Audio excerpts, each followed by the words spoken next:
Karen Slover, de 23 anos, tinha grandes planos para o futuro.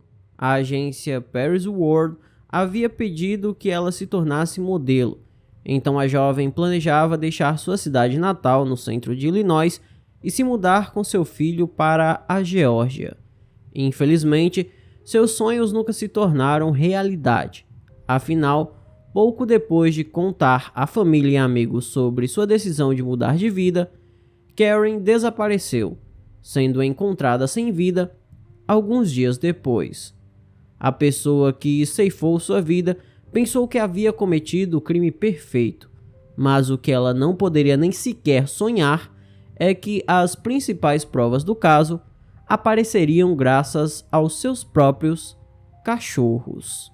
Então, se você se interessa por esse tipo de conteúdo e é novo por aqui, eu te convido desde já que deixe o seu gostei, se inscreva no canal e ative o sino das notificações. E peço também que me siga no meu Instagram, o @chamalzinho.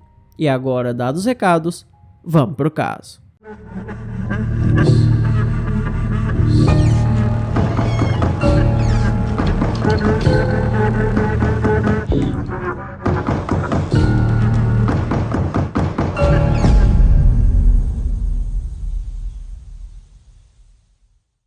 Karen Slover trabalhou no departamento de publicidade do jornal Herald e Review, em Decatur, no estado de Illinois, nos Estados Unidos.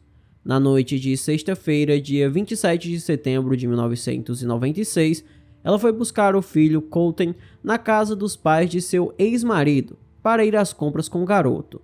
Porém, naquela noite, Michael Sir e Janet Slover, avós de Colton, não receberam a visita da nora. Devido a isso, por volta das 19 horas, eles contataram a polícia para denunciar o desaparecimento da mulher.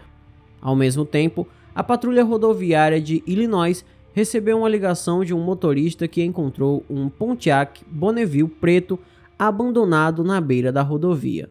A porta do motorista estava aberta, o motor e os faróis estavam ligados, mas não havia ninguém no carro. E dentro do veículo, eles encontraram uma carteira vazia e vestígios de cimento no porta-malas. O dono do carro era David Swan, que explicou à polícia que era sua namorada Karen Slover quem estava dirigindo o veículo. Segundo o homem, ela havia saído, mas planejava voltar para casa por volta das 22 horas.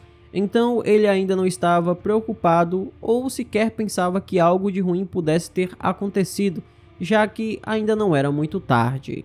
Entretanto, o que nem David nem a polícia conseguiam entender é porque a Karen, ao invés de ir buscar o filho, havia dirigido na direção oposta, saindo da cidade. Afinal, o carro havia sido encontrado a cerca de 60 km de Decatur. A primeira teoria da polícia foi que o carro tinha sido roubado, pois parecia improvável que Karen tivesse ido parar ali sem o filho, a quem a mulher amava muito.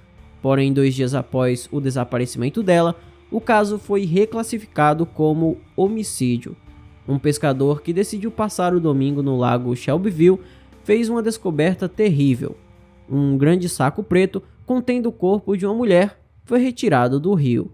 A embalagem estava recheada com cimento cujos vestígios foram encontrados no carro abandonado, mas aparentemente o pacote estava rasgado e por isso flutuou. Entre outras evidências, a polícia encontrou vários pelos de cachorro na fita adesiva que enrolava a bolsa, e foram esses pelos que se tornariam a principal prova do caso, pois além de um pedaço de pele, a polícia não conseguiu encontrar impressões digitais ou outros vestígios que pudessem apontar o criminoso.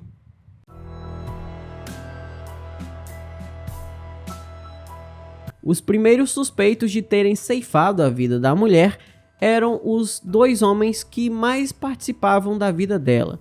O primeiro era Michael Slover Jr., seu ex-marido e pai do Colton, e o segundo era o David Swan, com quem a mulher tinha um relacionamento há muito tempo. Algo que chamava muita atenção nesses dois é que, embora a Karen tivesse ótimo gosto para tudo relacionado à publicidade e moda, ela tinha dedo podre para escolher homens. Michael insultava constantemente a esposa e levantava a mão contra ela, o que de fato se tornou o motivo principal do divórcio. Já David, com quem ela começou a namorar em 1995, também não era nenhum santo.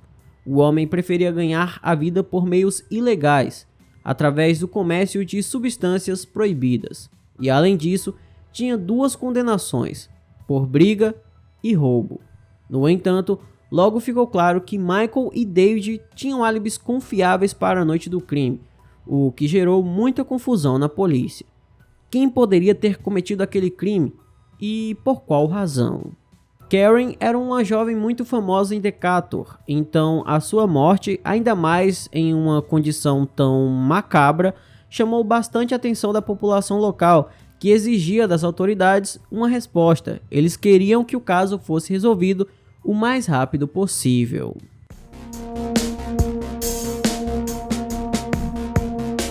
As autoridades dedicaram todos os seus esforços à investigação do caso de Karen, entrevistando colegas e conhecidos da jovem para encontrar os seus potenciais inimigos. Mas ela tinha uma vida tranquila e sem conflitos, então eles simplesmente não conseguiram pensar em ninguém. Quando o caso começou a ser mencionado nos noticiários federais, o FBI se envolveu na investigação. Seus agentes compilaram um perfil do provável culpado. Ele foi descrito como um homem que poderia cometer um crime terrível e depois ir à igreja e sentar-se ao seu lado como se nada tivesse acontecido. E, no geral, esses criadores de perfil do FBI estavam certos. Através de entrevistas com amigos da vítima, as autoridades descobriram que Karen não se dava nada bem com seus ex-sogros. A relação ruim entre a esposa e a sogra é um estereótipo comum, e Karen e sua ex-sogra Janet eram uma clara confirmação disso. Janet não só não gostava de Karen, mas a mulher também tinha uma obsessão doentia por seu neto, Colton, chegando ao ponto dela arrancá-lo à força das mãos de sua mãe quando queria tomar conta dele.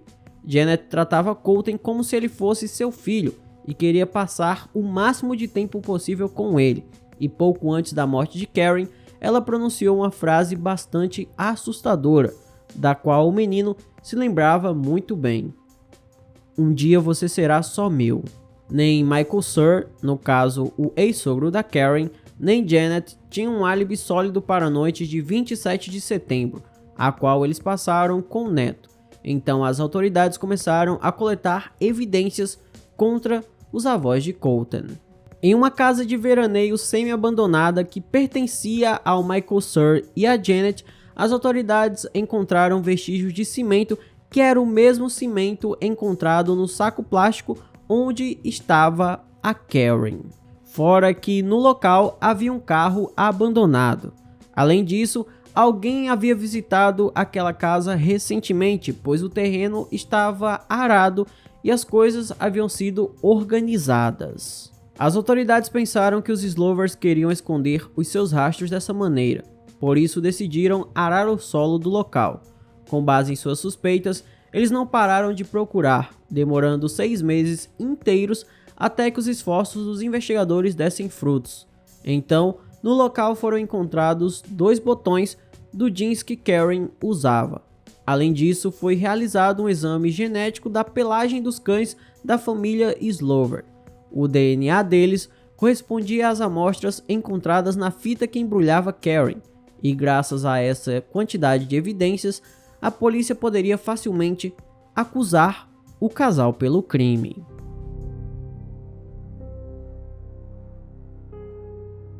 Em janeiro de 2000, Janet, Michael Sur e seu filho Michael Jr., que segundo os investigadores sabia do crime e participou do encobrimento dos rastros, foram acusados de ceifar a vida de Karen. Segundo o promotor, Janet foi a instigadora do crime. Ela entrou em pânico ao pensar que perderia o precioso neto se Karen partisse para outro estado, e por isso convenceu o marido e o filho a ajudá-la a cometer aquele crime. Como nem Michael Jr. nem Michael Sur gostavam da Karen, eles concordaram facilmente com a sua proposta. O trio planejou tudo tão bem que o ataque terminou em apenas 2 horas, após o qual eles próprios chamaram a polícia e denunciaram o desaparecimento da mulher. Embora todas as evidências contra os Slovers fossem circunstanciais, a soma total foi suficiente para o júri considerá-los culpados do crime contra Karen.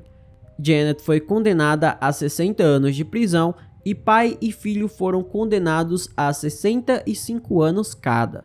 Quanto a Colton, em 1999, a irmã de Michael Jr., Mary Slover, e os pais de Karen lutaram pela custódia do menino, e quem ganhou essa batalha foram os pais da Karen.